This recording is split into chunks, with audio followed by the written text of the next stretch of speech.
Good evening all of you. आप सभी का एम के साहू क्लासेस में स्वागत है दोस्तों। आज ये lecture number 12 one liner NCERT सार संग्रह का है, जो कि महेश बर्णवाल की सीरीज चल रही है। तो इसमें प्राचीन भारत का जो इतिहास चल रहा है, उसमें दोस्तों ये प्राचीन भारत का ये अंतिम लेक्चर है, लेक्चर 12। इससे पहले 11 लेक्चर आपके प्राचीन भारत के हैं आए हुए हैं, और इस 12वें लेक्चर में हम सभी लोग अध्ययन करेंगे कि प्राचीन भारत में स्थापत्य कला से संबंधित वन लाइनर देखेंगे, दक्षिण भारत के राजवंश एवं संगम युग से संबंधित वन लाइनर देखेंगे, साथ ही साथ प्राचीन साहित्य एवं जो साहित्यकार हैं उससे संबंधित जो है वन लाइनर दोस्तों देखेंगे।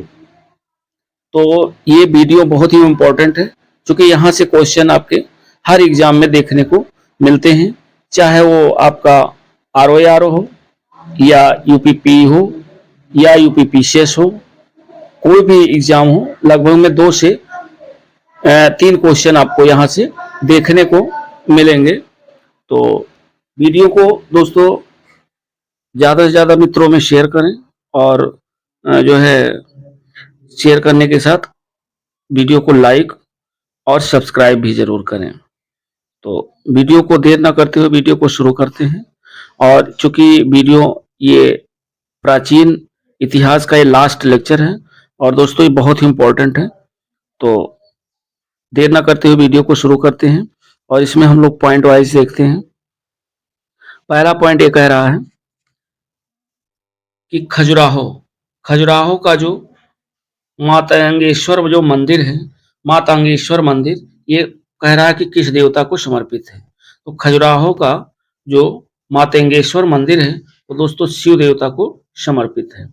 नेक्स्ट पॉइंट कह रहा है कि 100 से अधिक जो बौद्ध गुफाएं हैं वह कहाँ स्थित हैं।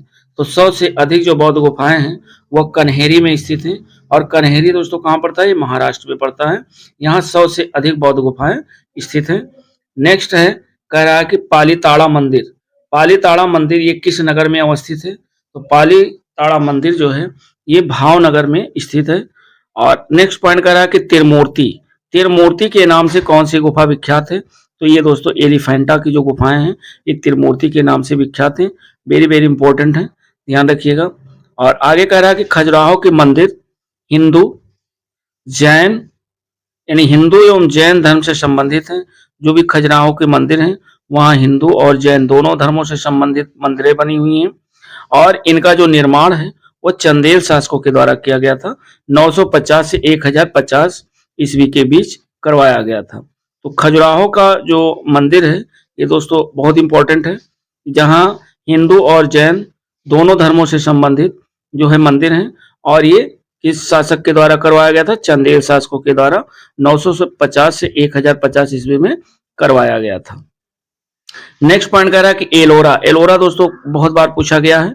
तो एलोरा की प्रसिद्ध शैलकृत मंदिर व जो गुफाएं हैं, एलोरा की शैलकृत मंदिर और गुफाएं ये किस धर्म से संबंधित है।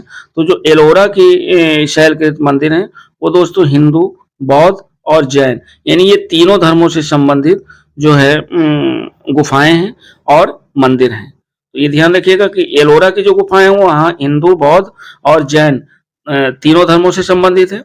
और जो खजुराहो के मंदिर हैं वहाँ पे जैन और हिंदू धर्म से संबंधित जो है मंदिर हैं, जो कि चंदेल शासकों के द्वारा बनवाया गया था। आगे हम लोग देखते हैं कि पशुपतनाथ मंदिर है, ये किस देश में स्थित है। तो ये दोस्तों नेपाल के काठमांडू में स्थित है, जो कि नेपाल की राजधानी भी काठमांडू है। तो नेपाल के काठमांडू जो है राजधानी में स्थित है पशुपतनाथ मंदिर। अगला है कि बौद्ध गुफा जो मंदिर हैं, बौद्ध गुफा मंदिरों में सबसे जो प्रसिद्ध है वो दोस्तों अजंता की जो गुफाएं हैं वो सबसे ज्यादा प्रचलित हैं और प्रसिद्ध भी हैं, जो कि महाराष्ट्र राज्य में पड़ती हैं। बौद्ध गुफाएं कई बार ये पूछा भी गया है विभिन्न एग्जामों में। नेक्स्ट पॉइंट हम लोग देखते हैं कि एलोरा गुफाएं ये भी महाराष्ट्र में है, का निर्माण किन शासकों ने करवाया था। तो एलोरा गुफाओं का जो निर्माण है वो राष्ट्रकूट वंशों ने करवाया था। तो ये ध्यान रखिएगा।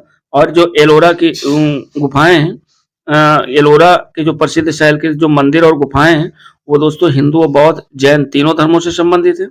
और जो खजुराहो के जो मंदिर है ये चंदेल शासकों ने बनवाया, और जो एलोरा की गुफाओं या मंदिरों का निर्माण ये जो है राष्ट्रकूट शासकों के द्वारा करवाया गया था।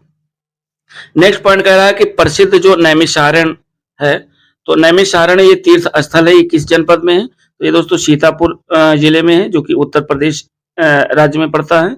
ये प्रसिद्ध नैमिषारण्य तीर्थ स्थल सीतापुर में। नेक्स्ट पॉइंट कह रहा है कि शैलकृत मंदिर स्थापत्य का आश्चर्य किसे माना जाता है?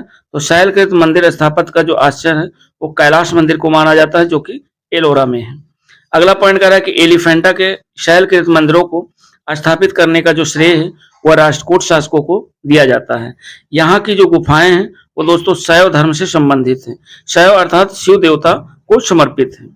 आगे हम लोग देखते हैं, अगला कह रहा है कि एलोरा के जो प्रसिद्ध शिव मंदिर है का निर्माण किस राष्ट्रकूट शासक ने करवाया था? तो एलोरा के जो प्रसिद्ध शिव मंदिर का निर्माण है वह कृष्ण प्रथम राष्ट्रकूट शासक ने करवाया था। नेक्स्ट पॉइंट कह रहा है कि अंकोर वाट का जो विष्णु मंदिर है, अंकोर वाट का विष्णु मंदिर ये कहाँ पर स्थित है? तो ये दोस्तों कंबोडिया में स्थित है। कई बार ये क्वेश्चन बना हुआ है, ध्यान रखिएगा। अंकोर वाट का विष्णु मंदिर ये स्थित है कंबोडिया में। अगला पॉइंट कह रहा है कि किस धर्म को राष्ट्रकूटों का संरक्षण प्राप्त है? तो यानी ऐसा कौन सा धर्म है जिसे राष्ट्रकूटों का संरक्षण प्राप्त था? तो वो दोस्तों था जैन धर्म। जैन धर्म में जो है राष्ट्रकूटों का संरक्षण प्राप्त था, जिससे जैन धर्म काफी फला फूला। और आगे देखिए, कोणार्क का जो सूर्य मंदिर है का निर्माण किस शासक ने करवाया था? तो ये दोस्तों नरसिंह देव वर्मन ने करवाया था। वेरी वेरी इंपॉर्टेंट है, कई बार विभिन्न एग्जामों में पूछा गया है कि कोणार्क का जो सूर्य मंदिर है ये किस शासक ने करवाया था? तो ये नरसिंह देव वर्मन ने करवाया था। और सवाल ऐसे भी बन सकता है कि कोणार्क मंदिर कहाँ जो है, कोणार्क मंदिर किस देवता को जो है समर्पित है? तो ये है सूर्य देवता को समर्पित मंदिर है। अर्थात कोणार्क जो है, ये कोणार्क का जो सूर्य मंदिर है इसका निर्माण नरसिंह देव वर्मन के द्वारा करवाया गया था। अगला पॉइंट कह रहा है कि काला पैगोड़ा के नाम से किसे जाना जाता है? तो कोणार्क के सूर्य मंदिर को, जो कि उड़ीसा राज्य में है, और इसे काला पैगोड़ा के नाम से भी जाना जाता है। अगला पॉइंट हम लोग देखते हैं कि मोढेरा का सूर्य मंदिर, ये दोस्तों ये भी कई बार पूछा गया क्वेश्चन, ध्यान रखिएगा कि मोढेरा का जो सूर्य मंदिर है ये किस राज्य में स्थित है? तो ये गुजरात में स्थित है। और जगन्नाथ मंदिर किस राज्य में स्थित है? तो ये उड़ीसा में स्थित है। मोढेरा का सूर्य मंदिर गुजरात में और जगन्नाथ मंदिर उड़ीसा में। नेक्स्ट पॉइंट है कि भुवनेश्वर तथा पुरी मंदिर का निर्माण किस शैली में हुआ? तो भुवनेश्वर मंदिर का निर्माण और पुरी मंदिर का निर्माण दोस्तों ये नागर शैली में इनका निर्माण किया गया है। वेरी वेरी इंपॉर्टेंट, पूछा गया है क्वेश्चन। नेक्स्ट पॉइंट कह रहा है कि द्रविड़ शैली के मंदिरों में जो गोपुरम है, गोपुरम का क्या अर्थ है या क्या तात्पर्य है? तो द्रविड़ शैली के मंदिरों में जो गोपुरम का तात्पर्य है वो है कि तोरण के ऊपर बने अलंकृत एवं बहुमंजिला भवन से है। तोरण के ऊपर बने अलंकृत एवं बहुमंजिला भवन का अर्थ है यानी गोपुरम। यानी गोपुरम का अर्थ यही है कि तोरण के ऊपर जो अलंकृत बना हुआ है और बहुमंजिला जो भवन बना हुआ है, यही गोपुरम का अर्थ है। आगे हम लोग देखते हैं, और अगला पॉइंट ये कह रहा है कि उड़ीसा के भुवनेश्वर में स्थित लिंगराज मंदिर भी दोस्तों कई बार पूछा गया है। और ये लिंगराज मंदिर कहाँ स्थित है? उड़ीसा में स्थित है। उड़ीसा के भुवनेश्वर शहर में स्थित है। और वहां के नष्ट हुए मंदिरों में जो सर्वाधिक बड़ा और सबसे ऊंचा मंदिर है जो कि नष्ट हो गया है, तो सबसे बड़ा और सबसे ऊंचा मंदिर ये आपका जो है उड़ीसा का जो है लिंगराज मंदिर है, जो कि भुवनेश्वर में स्थित है। नेक्स्ट पॉइंट है चट्टानों को काटकर महाबलीपुरम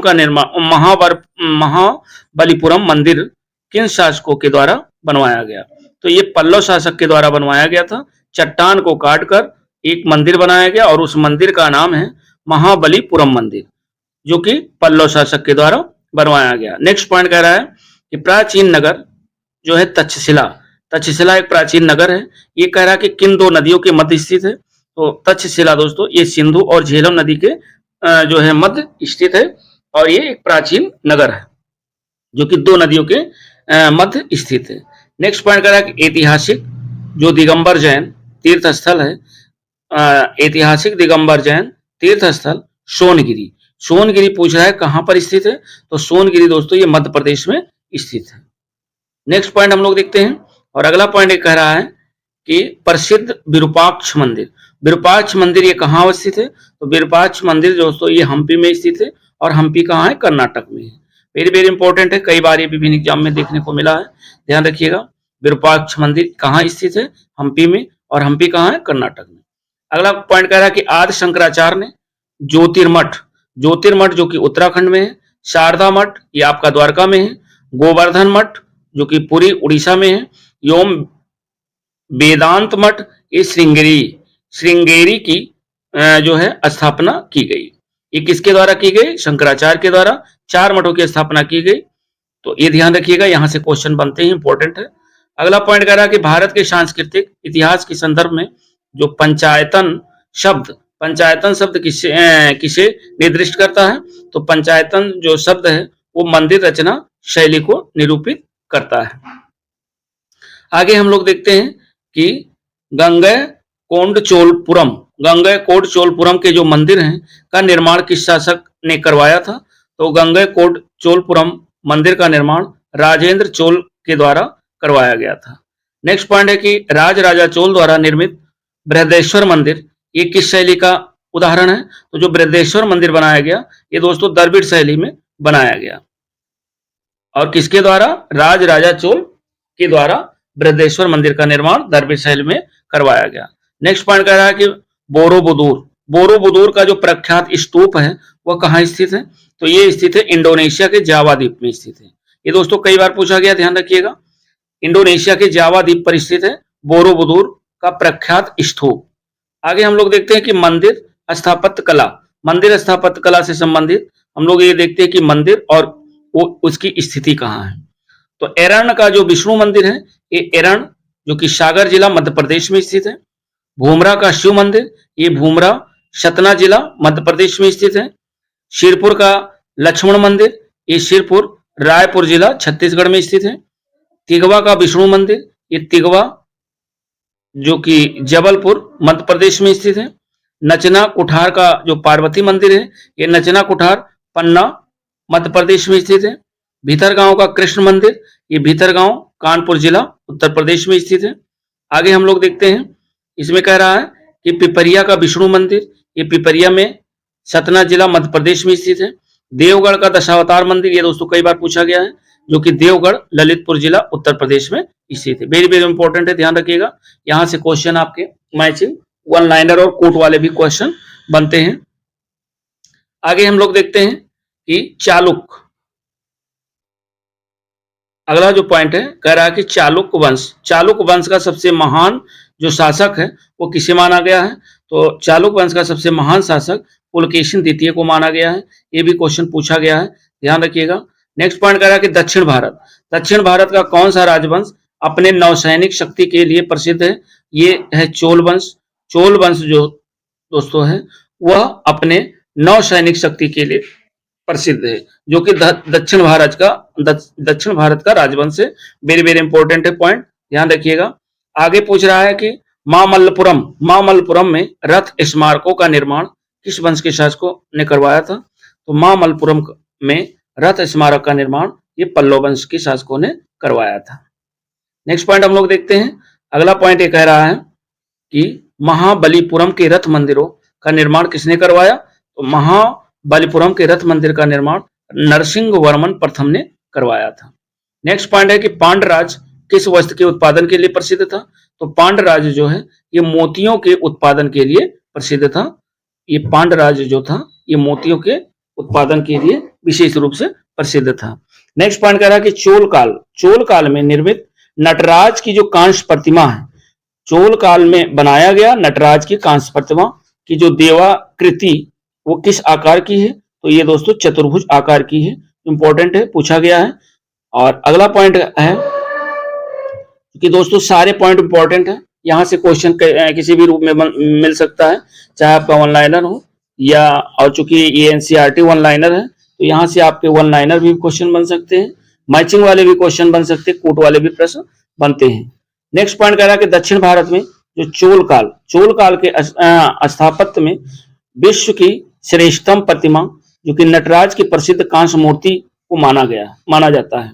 ये ध्यान रखिएगा, चोल काल में निर्मित की गई नटराज की प्रसिद्ध कांस्य मूर्ति जो कि एक श्रेष्ठतम उदाहरण है दक्षिण भारत का। नेक्स्ट पॉइंट कह रहा है कि कवि कालिदास के नाम का उल्लेख किस लेख में हुआ है? तो कवि कालिदास के नाम का उल्लेख दोस्तों एहोल के उत्कीर्ण लेख में किया गया है। नेक्स्ट पॉइंट है कि चोलों का जो राज्य है वह किन क्षेत्रों में विस्तृत था? तो चोलों का जो राज्य है वो कोरोमंडल तट एवं दक्कन के कुछ भाग में फैला हुआ था। तो चोल का जो राज्य है वो पूछ रहा है कि किन क्षेत्रों में फैला हुआ था? तो कोरोमंडल तट एवं दक्कन के कुछ भाग में फैला हुआ। नेक्स्ट पॉइंट कह रहा है कि किस राजवंश के शासक अपने शासनकाल में ही अपना उत्तराधिकारी घोषित कर देते थे? तो वो दोस्तों जो राजवंश है वो चोल राजवंश है। चोल राजवंश जो है अपने शासनकाल के दौरान ही अपना उत्तराधिकारी घोषित कर देते थे। नेक्स्ट पॉइंट कह रहा है कि चोल साम्राज्य को अंततः किसने समाप्त किया? तो ये मलिक काफूर ने दोस्तों, मलिक काफूर ने चोल साम्राज्य को अंततः समाप्त किया। अब हम लोग देखते हैं आगे संगमकालीन प्रमुख साहित्यकार और उनसे संबंधित रचनाएं देख लेते हैं। तो संगम में जो साहित्य बनाई गई और संगम काल में, और उनके रचनाकार कौन है ये देखते हैं। तिरुकुरल या कुरल के नाम से दोस्तों मशहूर है, बहुत बार पूछा गया है। और ये तिरुवल्लुवर ने इसकी रचना की, कुरल की। अगला है अहनानूर की रचना रुद्र शर्मन के द्वारा किया गया। और तोलकापियम की रचना दोस्तों तोलकापियर ने की। और जीवक चिंतामण की रचना तिरुक्त देवर के द्वारा किया गया। और शिल्पाधिकारम दोस्तों ये कई बार पूछी गई है रचना। तो शिल्पाधिकारम की रचना इलंगो आडिगल ने की थी। और मण मेखले की रचना शीतले सत्रनार के द्वारा किया गया। और मरु गरुपादय की रचना नकीरर के द्वारा की गई। तो ये दोस्तों यहां से आपके मैचिंग वाले बन सकते हैं क्वेश्चन, ध्यान रखिएगा। आगे है प्रमुख राजवंश, राजधानी और संस्थापक। प्रमुख राजधानी, राजवंश और संस्थापक। तो राजवंश, राजधानी और संस्थापक। चोल जो राजवंश है इसकी राजधानी तंजौर हुआ करती थी और इसके संस्थापक थे विजयालय, क्योंकि यहां से क्वेश्चन बने हैं। और पल्लो जो राजवंश था इनकी राजधानी कांचीपुरम थी और इसके संस्थापक थे सिंह विष्णु। राष्ट्रकूट राजवंश की जो है राजधानी मानखेत थी और इसके संस्थापक थे दंतदुर्ग। होयसल वंश की स्थापना जो है विष्णुवर्धन ने किया और राजधानी इन्होंने बनाया द्वार समुद्र। काकतीय वंश की जो है स्थापना की अगर बात करें तो बीटा प्रथम के द्वारा की गई और ये अमकोंड के इसकी जो है राजधानी थी। गंग वंश की स्थापना ब्रजहस्त पंचम के द्वारा करवाया गया और इसकी जो राजधानी गंग वंश ने बनाया वो कोलाल व तलकाड इसकी राजधानी थी गंग वंश की। पाल वंश की राजधानी मुंगेर थी और पाल वंश की स्थापना गोपाल ने करवाया। ये दोस्तों इंपॉर्टेंट है, कई बार ये पूछा गया है, ध्यान रखिएगा। पाल वंश की जो स्थापना है गोपाल के द्वारा की गई थी और इन जो है पाल वंश ने अपनी राजधानी मुंगेर में बनाया। नेक्स्ट पॉइंट है कि सेन वंश की स्थापना सामंत सेन के द्वारा की गई और राजधानी बनाया लखनौती। पांड्य वंश की स्थापना नेडियोन ने की और राजधानी मदुरै स्थापित की। गुर्जर प्रतिहार राजवंश की स्थापना नागभट्ट प्रथम के द्वारा की गई, राजधानी इन लोगों ने कन्नौज स्थापित की। चालुक्य जिसे कल्याणी के नाम से भी जानते हैं और इसकी स्थापना तैलभ द्वितीय के द्वारा की गई और जो राजधानी बनाया वो मान्यखेत या कल्याण इसकी राजधानी बनाई। चालुक्य जो कि बादामी के नाम से प्रसिद्ध है और इसकी स्थापना जयसिंह प्रथम के द्वारा की गई और राजधानी वातापी बनाया। चालुक्य बेंगी है ये विष्णुवर्धन इसके संस्थापक थे और राजधानी बेंगी स्थापित की। गहरवाल वंश की स्थापना चंद्रदेव ने की, राजधानी वाराणसी बनाई। सोलंकी वंश की स्थापना मूलराज ने की और राजधानी जो है अहिलवाड़ स्थापित की। और परमार वंश की स्थापना उपेंद्र के द्वारा की गई और राजधानी बनाई धारानगरी।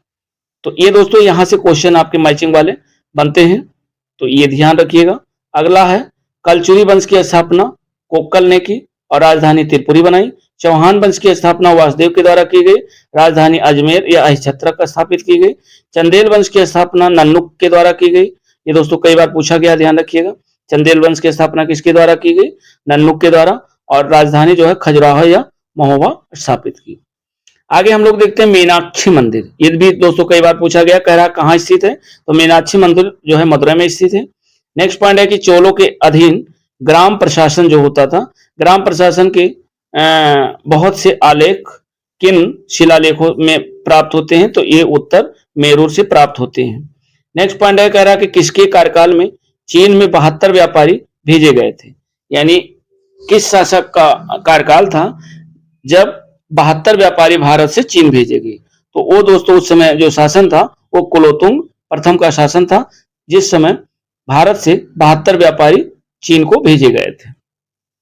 अगला पॉइंट कह रहा है कि बंगाल की खाड़ी को चोल झील का स्वरूप प्रदान करने वाला जो शासक था वो कौन था, तो वो थे राजेंद्र प्रथम, जिन्हें नौसैनिक शक्ति के विस्तार से ये संबंधित है। नेक्स्ट पॉइंट कह रहा है कि संगम साहित्य में किन दक्षिणी राजवंश का उल्लेख नहीं मिलता है, तो वो दोस्तों कदम्ब का उल्लेख नहीं मिलता है दक्षिणी राजवंश में, और जो है संगम साहित्य के समय में दक्षिणी राजवंश का उल्लेख नहीं मिलता, तो दक्षिणी राजवंश में उल्लेख नहीं मिलता कदम्ब का। नेक्स्ट पॉइंट कह रहा है कि धार्मिक कविताओं का जो संकलन है वह कुरल किस भाषा में, कुरल की जो रचना है वो किस भाषा में की गई, तो दोस्तों तमिल भाषा में की गई। वेरी वेरी इंपॉर्टेंट, कई बार ये पूछी गई है कुरल की जो है रचना किस भाषा में की गई, तो तमिल भाषा में की गई है। अगला पॉइंट कह रहा है कि कदम्ब राजाओं की जो राजधानी है वो कहाँ स्थित है, तो कदम्ब राजाओं की राजधानी बनवासी में स्थित है। नेक्स्ट पॉइंट कह रहा है कि तमिल रामायण या रामावतारम, तमिल रामायण या रामावतारम के जो लेखक हैं वो कौन है, तो वो दोस्तों कंबन है। इंपॉर्टेंट है, कई बार ये पूछी गई है, ध्यान रखिएगा। नेक्स्ट पॉइंट कह रहा है कि श्रीलंका को पूर्ण स्वतंत्रता किस चोल राजा ने प्रदान की और सिंघल के राजकुमार के साथ अपनी पुत्री का विवाह कर दिया, तो ये दोस्तों था कुलोतुंग प्रथम एक चोल राजा ने जो है चोल राजा था और सिंघल के राजकुमार के साथ इसने अपनी पुत्री का विवाह कर दिया था। तो ये शासक कौन थे, राजा कौन थे, कुलोतुंग प्रथम। नेक्स्ट पॉइंट हम लोग देखते हैं, और अगला पॉइंट कह रहा है कि चोल दक्षिण भारत में उत्तम ग्राम प्रशासन के लिए भी जाने जाते थे। ध्यान रखिएगा, जो चोल थे वह दक्षिण भारत में उत्तम यानी गांवों का जो प्रशासन था वो बहुत ही उत्तम ढंग से करते थे, और इसलिए इन्हें जो है ये उत्तम ग्राम प्रशासन के लिए जाने जाते हैं चोल। नेक्स्ट पॉइंट कह रहा है कि दक्षिण भारत का जो प्रसिद्ध है तक्कोलम का जो युद्ध है, ये तक्कोलम का युद्ध कई बार पूछा गया, ध्यान रखिएगा। जो तक्कोलम का युद्ध है किनके मध्य लड़ा गया, तो ये चोल और राष्ट्रकूटों के मध्य लड़ा गया। वेरी वेरी इंपॉर्टेंट है। नेक्स्ट पॉइंट कह रहा है कि वह बंदरगाह जिसका उल्लेख पोडो के नाम से दी पेरिप्लस ऑफ द इरिथियन सी के लेखक ने किया, और वो है अर्कामेडू का जो है वह बंदरगाह है, यानी अर्कामेडू वह बंदरगाह है जिसका उल्लेख पोडो के नाम से दी पेरिप्लस ऑफ द इरिथियन सी के लेखक ने किया। ध्यान रखिएगा। अगला है संगम साहित्य में वर्णित कन्नगी जिसे कड़ग्गी के नाम से जाना जाता है, ये पूछ रहा है कौन है, तो ये तमिल महाकाव्य मणिमेखले का जो है ये आपका नायिका है, यानी तमिल महाकाव्य है और तमिल महाकाव्य की मणिमेखले की नायिका है। मणिमेखले की नायिका है कौन, कन्नगी। अगला कह रहा है कि चेर राजाओं में जो सबसे प्रसिद्ध सेन गुट्टवन था, यानी चेर राजाओं में जो सबसे प्रसिद्ध जो शासक था वो था सेन गुट्टवन था, जो नेदुन जेरल का पुत्र था। इसके काल में विशेष जो घटना घटी वो पत्नी पूजा यानी पत्नी या कड़ग्गी पूजा प्रारंभ हुई, जिसमें आदर्श और पवित्र पत्नी की मूर्ति की पूजा की जाती थी। भी ध्यान रखिएगा। नेक्स्ट पॉइंट हम लोग देखते हैं कि संगम युग का कौन सा ग्रंथ है जो बौद्ध ग्रंथ से संबंधित है, यानी संगम युग में एक ऐसा ग्रंथ लिखा गया जो बौद्ध धर्म से संबंधित है, और वो ग्रंथ है दोस्तों मणिमेखले। ये बौद्ध धर्म से संबंधित ग्रंथ है जो कि संगम युग में लिखा गया।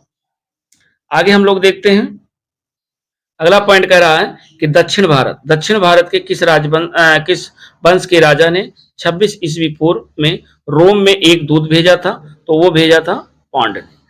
किस वंश के राजा ने, पांड वंश के राजा ने 26 ईस्वी पूर्व में रोम में एक दूत भेजा था। नेक्स्ट पॉइंट कह रहा है कि तोलकाप्पियम ग्रंथ जो है ये किससे संबंधित है? तो ये दोस्तों तमिल व्याकरण और काव्य से संबंधित है, तोलकाप्पियम ग्रंथ।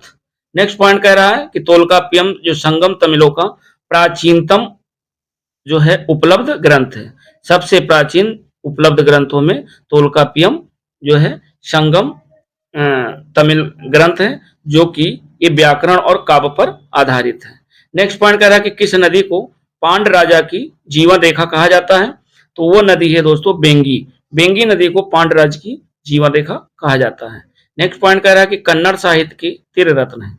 कन्नड़ साहित्य में कौन से तीन रत्न हैं? वो हैं पंपा, पोन्ना एवं रन्ना। पंपा, पोन्ना, रन्ना ये कन्नड़ साहित्य के त्रिरत्न के नाम से प्रसिद्ध है। आगे हम लोग देखते हैं कि अगला पॉइंट कह रहा है कि संगम। अगला पॉइंट कह रहा है कि संगम काल के चोल शासकों में सबसे जो प्रतापी शासक है वह कौन था? तो वो दोस्तों था करिकाल। करिकाल इस संगम काल में चोल शासक में सबसे प्रतापी और प्रसिद्ध जो शासक हुआ वो करिकाल था।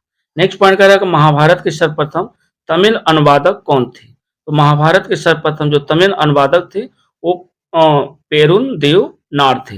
पेरुनदेव नार। नेक्स्ट पॉइंट कह रहा है कि दक्षिण भारतीय प्रसिद्ध महाकाव्य कुरल। कुरल के जो लेखक हैं वो कौन है?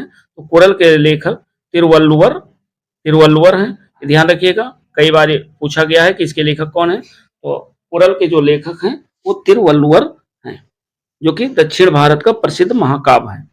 नेक्स्ट पॉइंट कह रहा है कि संगम युगीन चोल शासकों का जो है धर्म क्या था? तो संगम युगीन जो चोल शासक थे उनका धर्म था शैव धर्म। शैव धर्म अर्थात शिव को मानने वाले लोग थे। नेक्स्ट पॉइंट कह रहा है कि संगम युग के शास्त्रीय ग्रंथों की रचना काल क्या है? तो संगम युग की शास्त्रीय ग्रंथों की जो रचना का काल है वो 100 ईसा पूर्व से 100 ईस्वी तक।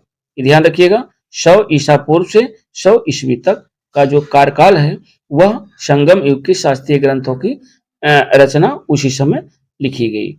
अब हम लोग देख लेते हैं कि संगम कालीन प्रचलित शब्दावलियां कुछ देख लेते हैं, क्योंकि यहाँ से कभी कभी शब्दावलियां पूछ लेता है।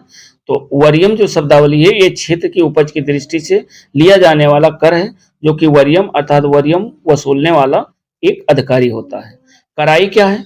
कराई ये भू राजस्व या लगान जो कि उपज का 1/6वां भाग और राज्य की आय का मुख्य स्रोत है। और अगला है ईराई। ईराई दोस्तों जो सामंतों द्वारा दिया जाने वाला कर या युद्ध में लूटे हुए माल में राज्य का जो हिस्सा होता था वो ईराई के नाम से जाना जाता था। अगला पॉइंट है, कह रहा है इराऊ। इराऊ क्या है? तो ये देखते हैं कि इराऊ जो है ये जबरन लिया जाने वाला उपहार है, जिसे इराऊ के नाम से जाना जाता है। और उलगु या संगम क्या है? तो सीमा शुल्क व मार्ग कर जो होता था, सीमा शुल्क या मार्ग कर ये राज्य की आय का दूसरा सर्वप्रमुख स्रोत था, उलगु या संगम। अगला है कड़मई या पाडो वडू, ये राजा को दिया जाने वाला शुल्क होता था। माँ व बेली क्या है? ये भूमाप की इकाई थी। और कलम क्या है? ये अनाज के तौल की इकाई थी।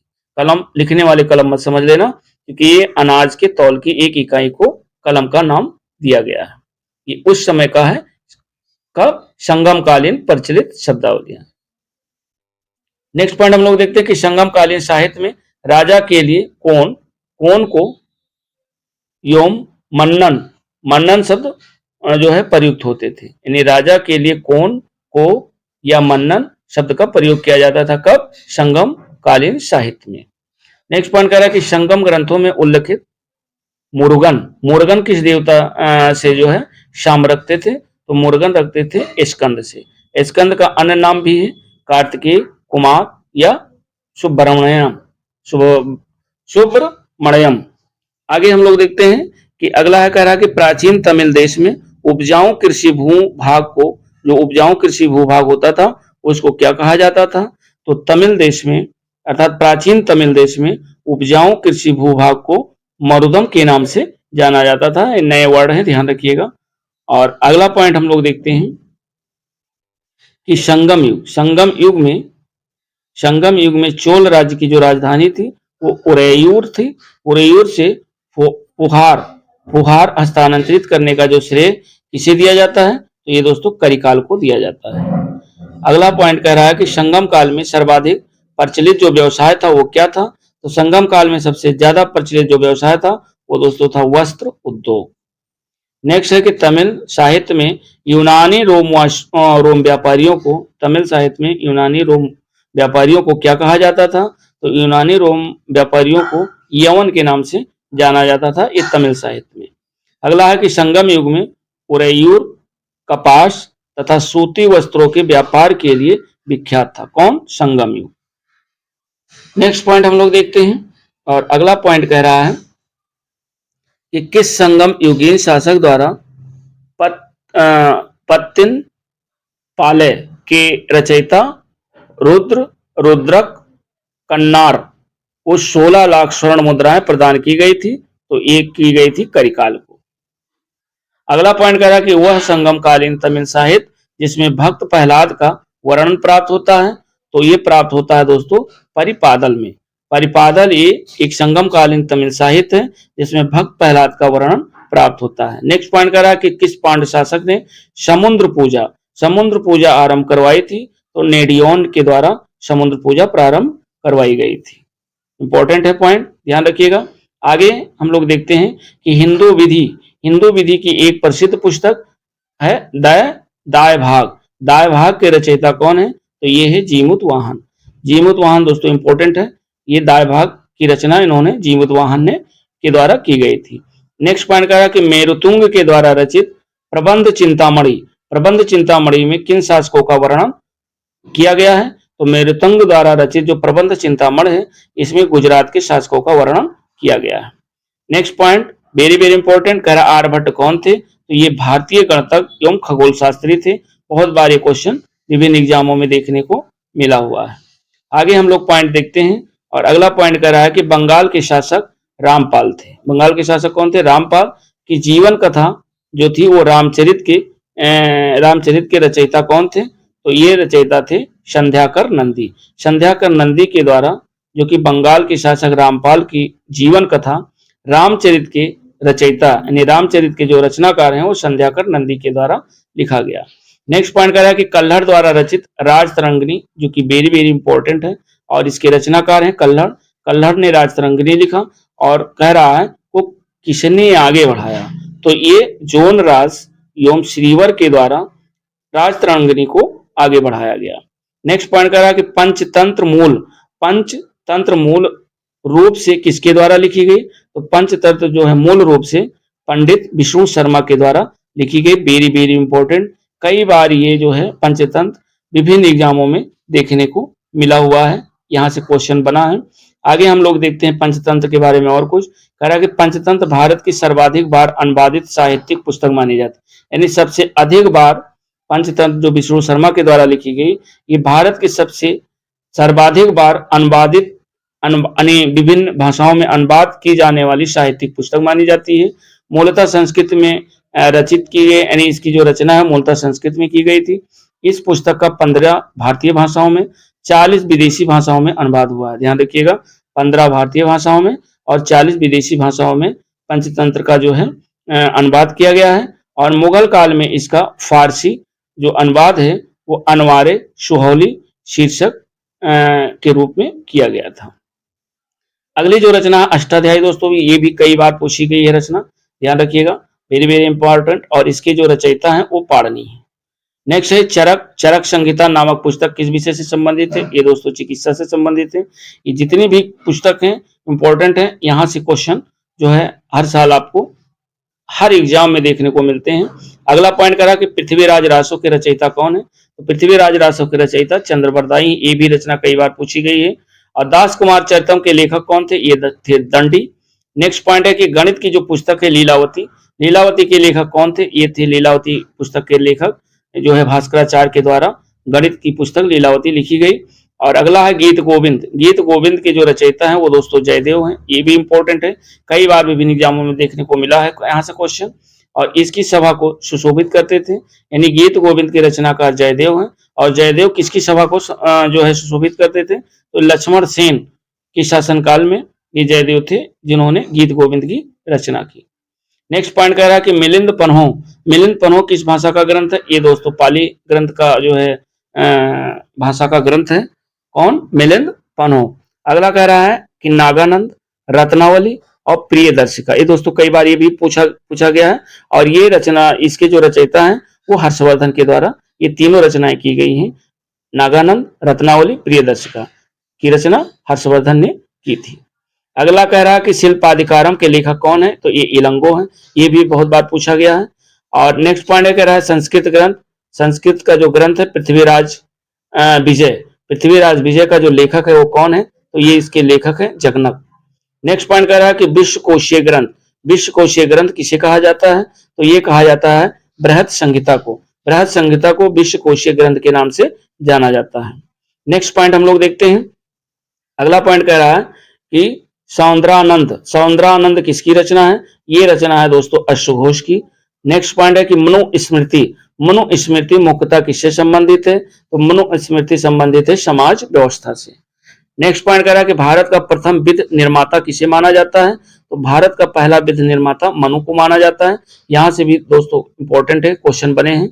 अगला पॉइंट कह रहा है कि मिलिंद पन्हो नामक रचना जो है वो राजा मिलिंद, राजा मिलिंद जिसे मिनांडर के नाम से जाना जाता है, तथा किस बौद्ध भिक्षु के मध्य संवाद रूप में है, तो ये दोस्तों मिलिंद और नागसेन के मध्य जो है बौद्ध भिक्षु के मध्य संवाद का वर्णन मिलिंद पन्हो में है। नेक्स्ट पॉइंट हम लोग देखते हैं, कह रहा है कि कश्मीर में हिंदू राज्य का जो इतिहास है वो किस ग्रंथ से पता चलता है, तो ये दोस्तों कल्हड़ के द्वारा रचित राजतरंगिणी से कश्मीर के संपूर्ण इतिहास का जो है पता चलता है। नेक्स्ट पॉइंट हम लोग देखते हैं, कह रहा है कि गाथा सप्तशती, गाथा सप्तशती नामक मुक्तक काव्य है, इसकी रचना किसने की, तो हाल के द्वारा इसकी रचना की गई गाथा सप्तशती। नेक्स्ट पॉइंट करा कि बीज गणित, बीज गणित के क्षेत्र में अपने योगदान के लिए कौन जाने जाते हैं, तो ये दोस्तों भास्कराचार्य जाने जाते हैं, वेरी वेरी इंपॉर्टेंट विभिन्न एग्जामों के लिए। और नेक्स्ट हम लोग गुप्त काल की प्रमुख रचनाएं देखते हैं कि गुप्त काल की प्रमुख रचनाएं कौन कौन है, रचनाकार और रचना। कालिदास के द्वारा, जो कि यहाँ से क्वेश्चन दोस्तों बहुत ही इंपॉर्टेंट है, जो कि आपके मैचिंग कोट और वन लाइनर में भी बनते हैं। तो कालिदास की प्रमुख रचनाएं देख लेते हैं। एक तो है मालविकाग्निमित्रम, दूसरा है अभिज्ञान शकुंतलम, मेघदूतम, ऋतुसंहारम, कुमार संभवम, रघुवंशम, विक्रमो वर्षियम। ये दोस्तों वेरी इंपॉर्टेंट जो रचनाएं हैं ये आपकी कालिदास की हैं। विशाख दत्त ने जो लिखा है वो देवी, चंद्रगुप्तम, मुद्रा राक्षस। मुद्रा राक्षस दोस्तों कई बार पूछा गया है, ध्यान रखिएगा, ये विशाख दत्त की रचनाएं हैं। दंडी ने लिखा है 10 कुमार चरित और काव्य दर्शन। 10 कुमार चरित काव्य दर्शन के रचनाकार दंडी है। सिद्धसेन ने लिखा है न्यायावतार, न्यायावतार की रचना सिद्धसेन ने की। भास के द्वारा लिखा गया स्वप्नवासवदत्तम और चारुदत्तम, स्वप्नवासवदत्तम और चारुदत्तम इसकी रचना भास ने की। और स्वप्नवासवदत्तम दोस्तों कई बार पूछा गया, ये भी ध्यान रखिएगा। विशु शर्मा ने जो है लिखा पंचतत्व, ये तो आपको पता है कई बार ये जो है 15 भारतीय भाषाओं में इसका अनुवाद हुआ और 40 विदेशी भाषाओं में इसका अनुवाद हुआ, जो कि विष्णु शर्मा के द्वारा लिखा गया। अगला है हम लोग देखते हैं चरक, चरक जो है चरक के द्वारा लिखा गया चरक संहिता। आर्यभट्ट के द्वारा ब्रह्म सिद्धांत लिखा गया, ब्रह्म सिद्धांत। बुद्ध घोष के द्वारा लिखा गया है विशु द्विमग्ग। और असंग के द्वारा लिखा गया योगाचार। भास ने लिखा है उर्भंग। और भारवी के द्वारा लिखा गया किराता जूनियम, किराता जूनियम भी पूछा गया दोस्तों। अमर सिंह के द्वारा लिखा गया अमरकोश। और वत्स भट्टी के द्वारा लिखा गया रावण वध। ये रचनाएं, और लास्ट की 2-3 रचनाएं और हैं। चंद्र गोमिन ने लिखा है चंद्र व्याकरण। और वराह मिहिर के द्वारा लिखा गया है बृहत संहिता और पंच सिद्धांत का, बृहत संहिता और पंच सिद्धांत का, ये दोनों रचनाएं दोस्तों पूछी गई हैं। आर्यभट्ट के द्वारा आर्यभट्टियम लिखा गया, ये भी पूछा गया है। शूद्रक के द्वारा मृच्छकटकम, मृच्छकटकम भी कई बार पूछा गया है, और मृच्छकटकम की रचना शूद्रक ने की। तो ये दोस्तों बहुत ही इंपॉर्टेंट जो है ये वीडियो था। इसमें जो है यहाँ से क्वेश्चन आपके 1 से 2 क्वेश्चन आपके हर एग्जाम में जो है देखने को मिलेंगे, चाहे वो आपका यूपीपी हो या आपका यूपीपीसीएस हो या आरओ हो या आपका जो है लेखपाल हो या अदर स्टेट का कोई भी स्टेट का जो है आपका स्टेट पीसीएस हो या स्टेट पीसीएस से संबंधित अधीन सेवा चयन आयोग से संबंधित पेपर हो। आपको यहाँ से क्वेश्चन 1 से 2 क्वेश्चन आपको इस वीडियो से जरूर मिलेंगे, ये मेरा विश्वास है। और दोस्तों यदि चैनल पे पहली बार हैं तो चैनल को लाइक, शेयर और सब्सक्राइब करें। और प्राचीन इतिहास आज हम लोगों का कंप्लीट हो गया एनसीईआरटी सार संग्रह का, जो कि वन लाइनर चल रहा था। अब इसके बाद एक वीडियो आपका जो है इवनिंग में आएगा, जो है मेडवल का, मेडवल हिस्ट्री का, और मॉर्निंग में जो है आपका आएगा जो है घटना चक्र का। चूंकि घटना चक्र में आपके ऑब्जेक्टिव भी मिलेंगे और घटना चक्र हम जो है देंगे भारत के भूगोल से संबंधित, क्योंकि भारत के भूगोल में जो घटना चक्र चल रहा है उसमें 5-6 लेक्चर हो गए हैं, उसी को आगे बढ़ाना है। तो घटना चक्र का जो है भारत का भूगोल कंप्लीट हो जाएगा, उसके बाद हिस्ट्री भी चलेगी। तो इससे ये है कि आप इधर वन लाइनर पढ़िए और उधर आपका फैक्ट के साथ आपके ऑब्जेक्टिव क्वेश्चन भी चलेंगे, जिससे आपका जो है थोड़ा कॉन्फिडेंस भी बढ़े और आप आगे एग्जाम में अच्छा कर पाएं। तो मिलते हैं नेक्स्ट वीडियो के साथ, तब तक के लिए दोस्तों नमस्कार, जय हिंद।